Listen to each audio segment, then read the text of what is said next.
ನಮಸ್ಕಾರ ಸ್ನೇಹಿತರೆ, ಇದುವರೆಗೂ ಕೂಡ ನೀವು ಒಬ್ಬರಿಗೆ 34,000 ಹಣವನ್ನ ಪಡ್ಕೊಂಡಿದ್ದೀರಂತೆ. ಇದು ನಾನು ಹೇಳ್ತಾ ಇಲ್ಲ, ಸ್ವತಃ ಲಕ್ಷ್ಮೀ ಹೆಬ್ಬಾಳ್ಕರ್ ಮೇಡಮ್ ಅವರೇ ಹೇಳ್ತಾ ಇದ್ದಾರೆ.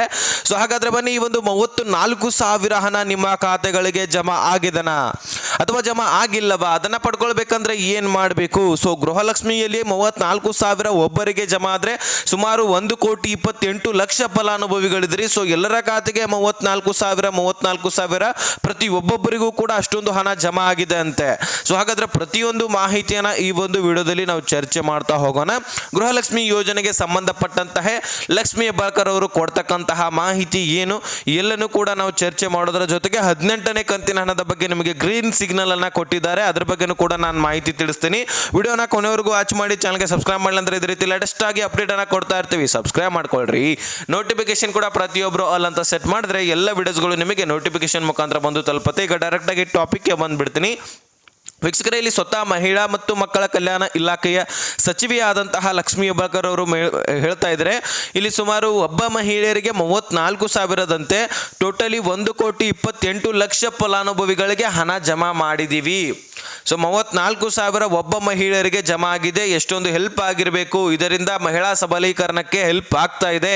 ಮಹಾತ್ಮ ಗಾಂಧಿ ಅವರು ಹೇಳ್ತಾರೆ, ರಾತ್ರಿ 12 ಗಂಟೆಗೆ ಒಬ್ಬ ಮಹಿಳೆ ರೋಡ್ನಲ್ಲಿ ಅಡ್ಡಾಡಿದ್ರೆ ಅದೇ ನಮಗೆ ಸ್ವತಂತ್ರ ಅಂತ ಹೇಳ್ತಾರಂತ ಒಂದು ಮಾತನ್ನ ಹೇಳಿದ್ರು.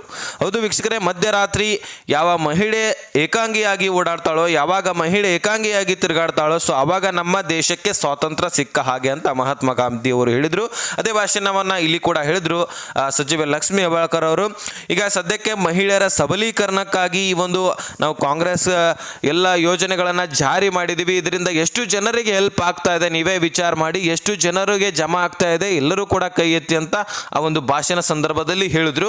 ಸೊ ತಮ್ಮ ಒಂದು ಅಭಿಪ್ರಾಯಗಳನ್ನ ವ್ಯಕ್ತಪಡಿಸಿದ್ರು. ಬಹಳಷ್ಟು ಜನರು ಅಲ್ಲಿಂದ ಕೈ ಎತ್ತಿದ್ರು, ಯಾಕಂದ್ರೆ ಎಲ್ಲ ಜನರಿಗೆ ಆಲ್ಮೋಸ್ಟ್ ಹಣ ಜಮಾ ಆಗ್ತಾ ಇದೆ. 1,28,00,000 ಫಲಾನುಭವಿಗಳು ಬಡ ಜನರೇ ಇರ್ತಾರೆ. ಸೊ ಎಲ್ಲರಿಗೂ ಕೂಡ ಹಣ ಜಮಾ ಆಗ್ತಕ್ಕಂತಹ ಕಾರ್ಯ ಗೃಹಲಕ್ಷ್ಮಿ ಯೋಜನೆಯಲ್ಲಿ ನಡೀತಾ ಇದೆ. ಸದ್ಯಕ್ಕೆ ನಿಮಗೆ 34,000 ಅಂದ್ರೆ 17 ಕಂತುಗಳು ನಿಮ್ಮ ಖಾತೆಗಳಿಗೆ ಜಮಾ ಮಾಡಿದಾರಂತ ಅರ್ಥ. ಸೊ ಅದರಲ್ಲಿ ಕೆಲವೊಂದಿಷ್ಟು ಜನರಿಗೆ ಒಂದೊಂದು ಕಂತುಗಳು ಮಿಸ್ ಆಗಿರ್ತವೆ, ಒಂದೊಂದು ಕಂತುಗಳು ಬಂದಿರಲ್ಲ.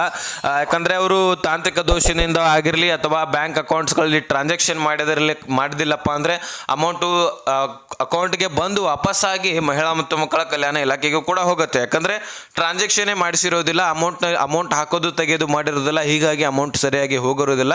ಸೊ ಅದು ನೀವು ಮುಖ್ಯವಾಗಿ ನಿಮ್ಮ ಡಾಕ್ಯುಮೆಂಟ್ಸ್ಗಳು ಕ್ಲಿಯರ್ ಇರಬೇಕು. ಆ ಒಂದು ಅಕೌಂಟ್ ಚಾಲ್ತಿ ಮಾಡಿಸ್ಕೊಳ್ಳಿ, ಹಣ ಜಮಾ ಆಗತ್ತೆ ಅಂತ ಹೇಳಿದ್ದಾರೆ. ಇನ್ನು ಲಕ್ಷ್ಮೀ ಹೆಬ್ಬಾಳ್ಕರ್ ಅವರು ಏನು ಹೇಳಿದ್ದಾರೆ, ಲೇಟೆಸ್ಟ್ ಆಗಿ ಏನು ಅಪ್ಡೇಟ್ ಕೊಟ್ಟಿದ್ದಾರೆ, ಸೊ ಈ ಗೃಹಲಕ್ಷ್ಮಿ ಯೋಜನೆಯ ಬಗ್ಗೆ ಎಲ್ಲ ಕೂಡ ನೀವೇ ನೋಡ್ರಿ. ಸೊ ಮುಂದಿನ ಒಂದು ಲೈವ್ ಪ್ರೂಫ್ ಆಗಿ ಅವ್ರೇನು ಹೇಳಿದ್ದಾರೆ ಅವರನ್ನೇ ನಾನು ನಿಮಗೆ ತೋರಿಸಿ ನಿಮಗೆ ಎಕ್ಸಾಂಪಲ್ ಸಮೇತ ತಿಳಿಸ್ಬೇಕಂತ ಒಂದು ತೋರಿಸ್ತಾ ಇದ್ದೀನಿ. ಸೊ ಅದನ್ನ ನೋಡ್ಕೊಳ್ಳಿ. 1,000 ರೂಪಾಯಿಗಳನ್ನ ಹಾಕಿದ್ದೀನಿ ಒಬ್ಬೊಬ್ಬರಿಗೆ, 1,22,00,000 ಮಹಿಳೆಯರು. ಇದ್ರಲ್ಲಿ ಯಾರಾದ್ರೂ ಗೃಹಲಕ್ಷ್ಮಿಯನ್ನ ತಗೊಳ್ತಿದ್ರೆ ಸ್ವಲ್ಪ ಕೈ ಎತ್ತಿ ನೋಡೋಣ, ಎಷ್ಟು ಜನ ಗೃಹಲಕ್ಷ್ಮಿಯನ್ನ ತಗೊಳ್ತೀರಾ?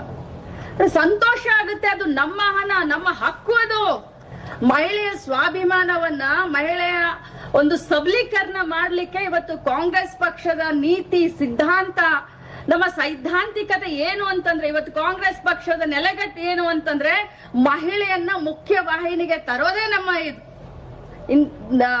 ಮಹಾತ್ಮ ಗಾಂಧೀಜಿಯವರು ಹೇಳಿದ್ರು, ಈ ದೇಶಕ್ಕೆ ನಿಜವಾದ ಅರ್ಥದಲ್ಲಿ ಸ್ವಾತಂತ್ರ್ಯ ಯಾವತ್ತು ಬಂದಿದೆ ಅಂತಂದ್ರೆ ಅದು ಮಧ್ಯರಾತ್ರಿ ಒಬ್ಬ ಮಹಿಳೆ ಸ್ವಚ್ಛಂದವಾಗಿ ನಡೆದಾಡ್ತಾ ಇದ್ರೆ ಈ ದೇಶದಲ್ಲಿ ಆ ದೇಶಕ್ಕೆ ಸ್ವಾತಂತ್ರ್ಯ ಬಂದಿದೆ. ಆ ವಿಚಾರಧಾರೆಯನ್ನ ಇಟ್ಕೊಂಡಂತ ಪಕ್ಷದವ್ರು ನಾವು. ಇವತ್ತು ಬಹಳ ಸಂತೋಷ ಅನ್ಸುತ್ತೆ. 1,23,00,000 ಮಹಿಳೆಯರಿಗೆ, ಮನೆ ಯಜಮಾನಿಗಳಿಗೆ ಇಲ್ಲಿಯವರೆಗೆ 34,000 ರೂಪಾಯಿಗಳನ್ನ ಹಾಕಿದ್ದೀನಿ ಒಬ್ಬೊಬ್ಬರಿಗೆ. 1,22,00,000 ಮಹಿಳೆಯರು. ನೋಡಿ ಎಂತ ಪುಣ್ಯದ ಕೆಲಸ, ಎಂತ ಪುಣ್ಯದ ಕೆಲಸ.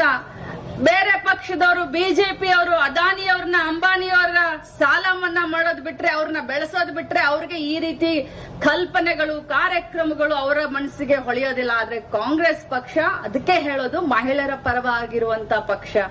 ನಮ್ಮ ಪಕ್ಷ ಯಾವಾಗ ಅಧಿಕಾರಕ್ಕೆ ಬಂದಿದೆಯೋ ಅವಾಗ ಮಹಿಳೆಯರ ಬಗ್ಗೆ ವಿಚಾರ ಮಾಡುತ್ತೆ, ರೈತರ ಬಗ್ಗೆ ವಿಚಾರ ಮಾಡುತ್ತೆ, ಮಕ್ಕಳ ಬಗ್ಗೆ ವಿಚಾರ ಮಾಡುತ್ತೆ, ಯುವಕರ ಬಗ್ಗೆ ವಿಚಾರ ಮಾಡುತ್ತೆ, ಕಲ್ತಂತವ್ರ ಬಗ್ಗೆನೂ ಮಾಡುತ್ತೆ, ಕಲಿದ್ಲೆ ಇದ್ದಂತವ್ರ ಬಗ್ಗೆನೂ ಮಾಡುತ್ತೆ.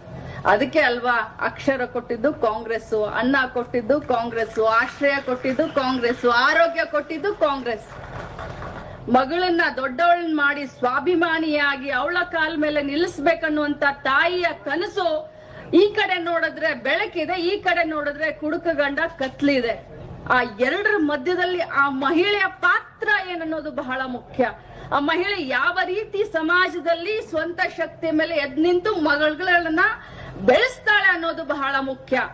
ಎಲ್ಲಾ ಒಂದು ಪ್ರಸಂಗದಲ್ಲಿ ನಾವು ಕೂಡ ನಮ್ಮ ಜೀವನದಲ್ಲಿ ಏಳು ಬೀಳುಗಳನ್ನ ಕಂಡಿದ್ದೀವಿ.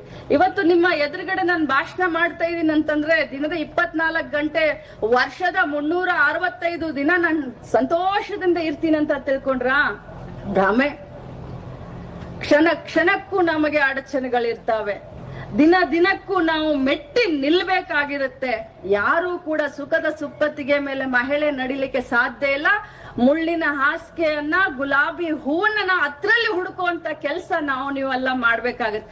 ಒಬ್ಬ ಗೃಹಿಣಿನೇ ಆಗಿರ್ಲಿ, ಒಬ್ಬ ಆಫೀಸರ್ ಆಗಿರ್ಲಿ, ಒಬ್ಬ ಕೂಲಿ ಕೆಲಸ ಮಾಡುವಂತ ಮಹಿಳೆನೇ ಆಗಿರ್ಲಿ, ಅಥವಾ ಇವತ್ತು ಲಕ್ಷ್ಮೀ ಹೆಬ್ಬಾಳ್